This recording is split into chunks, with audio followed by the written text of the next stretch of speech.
പ്രിയപ്പെട്ട സുഹൃത്തുക്കളെ നമസ്കാരം. 7 ഭൂഖണ്ഡങ്ങളിലെ ഉയരം കൂടിയ കൊടുമുടികൾ കീഴടക്കിയ ആദ്യത്തെ മലയാളിയാണ്. അതിനുശേഷം വീണ്ടും ഒന്നും കൂടെ ഞാനിപ്പം നോർത്ത് അമേരിക്കയിലെ ഉയരം കൂടിയ കൊടുമുടിയായിട്ടുള്ള ദെനാലിയിൽ പോയി. ആ സമയത്ത് കൊടുങ്കാറ്റിൽപ്പെട്ട് ഒരു 3 ദിവസം അവിടെ ഞാൻ ഒറ്റപ്പെട്ടു. ഭക്ഷണമൊന്നുമില്ല, ബുദ്ധിമുട്ടി ഞാനും എൻ്റെ ടീമും. അപ്പോൾ അതിൻ്റെ കഥകളാണ് ഇതിനകത്ത് പറയാൻ പോകുന്നത്. നമ്മുടെ ഒരു ഫ്രണ്ട്, തമിഴ്നാട്ടിലെ എൻ്റെ ഒരു ഫ്രണ്ട് മുത്തമ്മിൽ സെൽവി നാരായണൻ എന്ന് പറഞ്ഞ പുള്ളിക്കാരിക്ക് 7 സമ്മിറ്റ് കംപ്ലീറ്റ് ചെയ്യാൻ ഒരു മൗണ്ടനോടെ കയറണമായിരുന്നു. അതാണ് ദെനാലി. ഞാൻ നേരത്തെ പോയതുകൊണ്ട് പുള്ളിക്കാരനോട് ഹെൽപ്പ് ചോദിച്ചു, ഞാൻ പോകാൻ സമ്മതിച്ചു. അപ്പൊ അങ്ങനെ ഞങ്ങൾ രണ്ടുപേരാണ് ശരിക്കും ഈ പറയുന്ന മൗണ്ടനിലേക്ക് പോകുന്നത്. 2023 ഞാൻ ദെനാലി ആദ്യമായിട്ട് കയറുന്നത്. ആ സമയത്ത് വെതർ വളരെ മോശമായിരുന്നു, കാരണം അവിടെ ലോ പ്രഷർ സിസ്റ്റം ആയിരുന്നു. അപ്പോൾ ഭയങ്കരമായിട്ട് മഞ്ഞ് പെയ്യുന്നുണ്ടായിരുന്നു. പക്ഷേ ഈ പ്രാവശ്യം വളരെ മനോഹരമായിട്ടുള്ള വെതറായിരുന്നു. ക്യാമ്പ് 4 വരെ കാറ്റൊന്നുമില്ല, മഞ്ഞ് പെയ്യുന്നതേ ഇല്ല, വെരി ക്ലിയർ വെതറായിരുന്നു. നമ്മൾ ബേസ് ക്യാമ്പിലേക്ക് പോകണമെങ്കിൽ ഒരു ചെറിയ വിമാനം തെൽക്കീത്തന എന്ന് പറഞ്ഞ സ്ഥലത്തുനിന്ന് എടുത്ത് വേണം പോകാൻ വേണ്ടിയിട്ട്. അവിടുന്ന് ഈ ദെനാലിയുടെ ബേസ് ക്യാമ്പിൽ പോയി ഇറങ്ങി. ബേസ് ക്യാമ്പ് എന്ന് പറഞ്ഞാലും ഗ്ലേഷ്യർ തന്നെയാണ്, അവിടെ മഞ്ഞ് പാളികൾ തന്നെയാണ്. അതിന്റെ മുകളിൽ പോയി ഇറങ്ങി അവിടുന്ന് 18 ദിവസം കൊണ്ട് നടന്ന് തിരിച്ചു വരാനാണ് പ്ലാൻ. 18 ദിവസം എടുക്കും ഈ മൗണ്ട് ദെനാലി എക്സ്പെഡീഷൻ കംപ്ലീറ്റ് ചെയ്യാൻ വേണ്ടിയിട്ട്. അപ്പം മൗണ്ട് ദെനാലിയുടെ പ്രത്യേകത എന്ന് വെച്ച് കഴിഞ്ഞാൽ നോർത്ത് അമേരിക്കയിലെ ഉയരം കൂടി കൊടുമുടിയാണ്. പിന്നെ മൗണ്ട് ദെനാലിയുടെ വെതർ നമുക്ക് പ്രെഡിക്റ്റ് ചെയ്യാൻ വലിയ പാടാണ്, കാരണം അത്രയ്ക്ക് വാസ്റ്റ് ആയിട്ടുള്ള ഒരു മൗണ്ടൻ സിസ്റ്റം ആയതുകൊണ്ട് അതിനകത്ത് weather Mount Denali creates its own weather എന്നാണ് പറയുന്നത്. പിന്നെയുള്ള പ്രശ്നം എന്ന് വെച്ചാൽ നമ്മൾ സമ്മർ സീസണാണ് പോകുന്ന വഴി ഒരുപാട് ക്രിവാസസ് ആണ്, വലിയ വലിയ കുഴികൾ കാണും. അപ്പോൾ ആ കുഴിയിൽ വീഴാതെ വേണം നമ്മൾ മുന്നോട്ട് പോകാൻ വേണ്ടിയിട്ട്. അതുകൊണ്ട് 2 പേര് 3 പേരാണെങ്കിൽ 3 പേരൊന്ന് റോപ്പ് ചെയ്തിട്ടായിരിക്കും പോകുന്നത്. ആ റോപ്പിങ്ങിന് ഭയങ്കര ഇമ്പോർട്ടൻസ് ഉണ്ട്, കാരണം ഒരാൾ ഈ ക്രിവാസിൽ വീണാൽ മറ്റു 2 പേരും തറയിൽ വീണ് അവർ ഐസാക്സ് കൊണ്ട് അറസ്റ്റ് ചെയ്ത് വേണം മറ്റേയാളെ രക്ഷപ്പെടുത്താൻ വേണ്ടിയിട്ട്. ഇതൊക്കെ ഈ കാരണങ്ങളൊക്കെ കൊണ്ട് ദെനാലി ഒരു ഡേഞ്ചറസ് മൗണ്ടനാണ്. പിന്നെ അടുത്തൊരു കാര്യം എന്ന് വെച്ച് കഴിഞ്ഞാൽ ദെനാലിയിൽ നമ്മൾ പോകുമ്പം നമ്മൾ ഗൈഡിനെ ഹയർ ചെയ്തല്ല പോകുന്നത്. ഏകദേശം ഒരു 60 to 70 kg നമ്മൾ തന്നെ ചുമന്നുകൊണ്ട് പോകണം. നമ്മുടെ ഈ 18 ദിവസങ്ങളുടെ എക്സ്പെഡീഷനുള്ള മുഴുവൻ സാധനങ്ങൾ നമ്മൾ തന്നെ ചുമന്നുകൊണ്ട് പോകണം. ഒരു 20 കിലോസ് നമ്മുടെ ബാഗിലും ബാക്കി 50 കിലോസ് നമ്മുടെ സ്ലെഡ്ജിലും ആയിരിക്കും. സ്ലെഡ്ജ് പുള്ളിങ് എന്ന് പറഞ്ഞാൽ ഭയങ്കര ഡിഫിക്കൽട്ടാണ്. പല മൗണ്ടനിലും ഇല്ലാത്തൊരു പരിപാടിയാണ് സ്ലെഡ്ജ് പുള്ളിങ്. നമ്മൾ ശരിക്കും അറിയാത്തവരാണെങ്കിൽ സ്ലെഡ്ജ് നമ്മളെ കൈവിട്ട് പോകും, നമ്മളെ കൊണ്ട് കുടിയിലേക്ക് പോകും. അപ്പം അതുകൊണ്ട് ഒരുപാട് ബുദ്ധിമുട്ടുകളുണ്ട്. പിന്നെ നമ്മൾ ഉപ്പ് മുതൽ കർപ്പൂരം വരെയുള്ള എല്ലാ സാധനങ്ങളും നമ്മൾ തന്നെ കരുതണം. എക്സ്പെഡീഷൻ വേണ്ടിയുള്ള എവറിത്തിങ്, ഭക്ഷണം കുക്ക് ചെയ്യാനുള്ള ഫ്യൂവല്, ലൈറ്റർ, എവറിത്തിങ്. എന്തെങ്കിലും ഒരു സാധനത്തിന് ബുദ്ധിമുട്ടുണ്ടെങ്കിൽ എക്സ്പെഡീഷൻ പൊളിയും.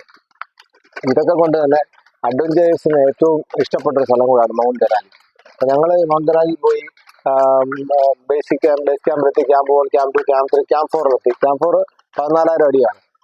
ക്ലിയർ വെതർ, ഒരു പ്രശ്നമില്ല. അപ്പോൾ ഞങ്ങൾ ക്യാമ്പ് 5 പോയി അവിടെ താമസിച്ച് അതിനുവെച്ച് 1 മണിക്കൂർ 1 മണിക്കൂർ സ്പെൻഡ് ചെയ്ത് ടെൻറ്റ് പിച്ച് ചെയ്തിട്ട് നേരെ സമ്മിറ്റിന് പോയി തിരിച്ചു വരാനായിരുന്നു പരിപാടി. ഞങ്ങൾ ക്യാമ്പ് 4 പോയപ്പോൾ നല്ല വെതറാണ്. ക്യാമ്പ് 5 നൈറ്റിലെത്തി. വേറൊരു കാര്യം എന്ന് വെച്ചാൽ നൈറ്റ് ഇല്ല, 24 മണിക്കൂർ പകൽ മാത്രമാണ്. നമ്മൾ സോക്കോൾഡ് നൈറ്റ് എന്ന് പറഞ്ഞ സമയത്തെത്തി. അവിടെ നമ്മൾ സബ്മിറ്റ് ചെയ്ത് തിരിച്ചു വരുന്ന വഴി കൂടെയുള്ള പെൺകുട്ടിക്ക് പുള്ളിക്കാരി പീരീഡ്സ് ആയിട്ട് പുള്ളിക്കാരിക്ക് നടക്കാൻ പറ്റാത്ത അവസ്ഥയായി.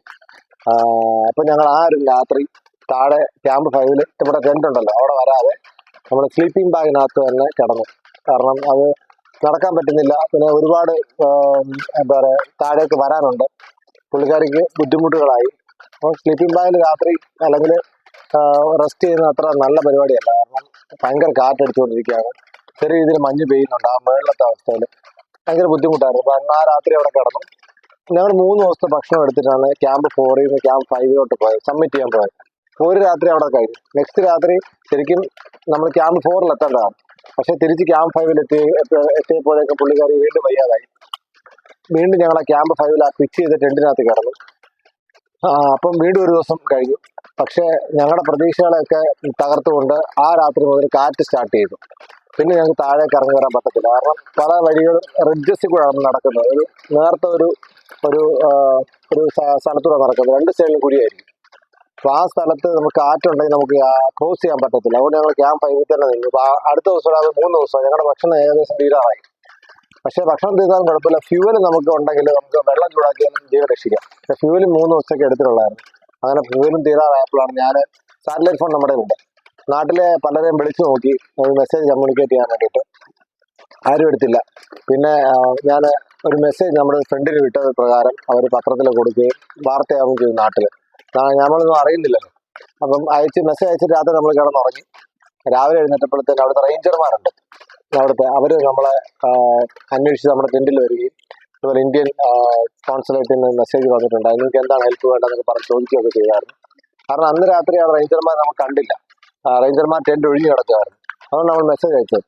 അങ്ങനെ റേഞ്ചർമാർ വന്നു, അവർ നല്ല ഹെൽപ്പായിരുന്നു. പക്ഷെ നമുക്ക് താഴേക്ക് ഇറങ്ങാൻ പറ്റത്തില്ല, കാറ്റടിച്ചുകൊണ്ടിരിക്കുക. അങ്ങനെ 2-3 ദിവസം അവിടെ സ്പെൻഡ് ചെയ്തു.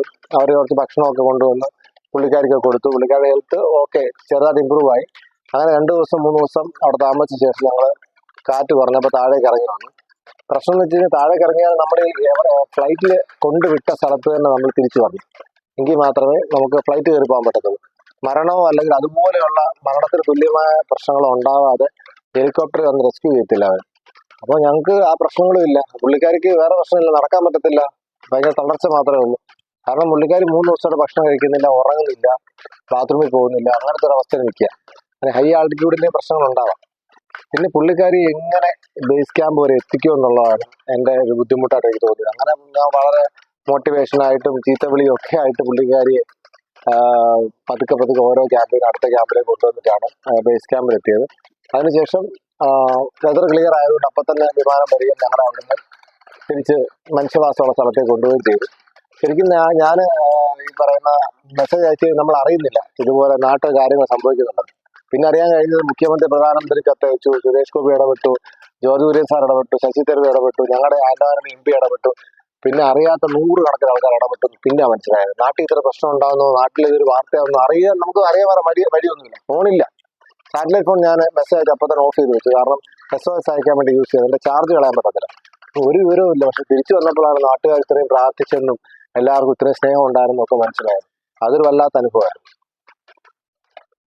അടുത്തതായിട്ട് ഇനിയുള്ളത് എവറസ്റ്റ് ബേസ് ക്യാമ്പിലേക്ക് ഒരു യാത്രയാണ്. ഒരുപാട് പ്രാവശ്യം പോയിട്ടുണ്ടെങ്കിൽ ഇപ്പോൾ ഓഗസ്റ്റ് 15-ന് ഒരു വലിയ ദേശീയ പതാക നമ്മുടെ എവറസ്റ്റ് ബേസ് ക്യാമ്പിന്റെ മുകളിൽ ഉയർത്താനുള്ള പദ്ധതിയാണ്. 10-12 പേരുണ്ട്. അപ്പോൾ അവരുടെ കൂടെ എവറസ്റ്റ് ബേസ് ക്യാമ്പിലേക്ക് പോവാണ്. അതിനുശേഷം അമാദബിൾ എന്ന് പറഞ്ഞ പീക്കുണ്ട്. അത് എവറസ്റ്റിനേക്കാളും ടെക്നിക്കൽ ഡിഫിക്കൽട്ട് ആയിട്ടുള്ള പീക്കാണ്. അപ്പോൾ അത് ക്ലൈംബ് ചെയ്യാനുള്ള ശ്രമം ഒക്ടോബറിൽ നടത്തുന്നുണ്ട്. പിന്നെ അടുത്ത 2026 അന്നപൂർണ എന്ന് പറഞ്ഞ പീക്ക് ക്ലൈംബ് ചെയ്യാൻ ശ്രമിക്കുന്നുണ്ട്. സോ കണ്ടിന്യൂസ് ആയിട്ട് എക്സ്പെഡീഷൻസ് ഉണ്ട്. അതിനിടയ്ക്ക് ഫിറ്റ്നസ് കീപ്പ് ചെയ്യണം, പിന്നെ ഫിനാൻഷ്യലായിട്ട് സ്പോൺസർമാരെ കണ്ടുപിടിക്കണം. ഇതൊക്കെയാണ് ഇടയ്ക്ക് ചെയ്തുകൊണ്ടിരിക്കുന്നത്.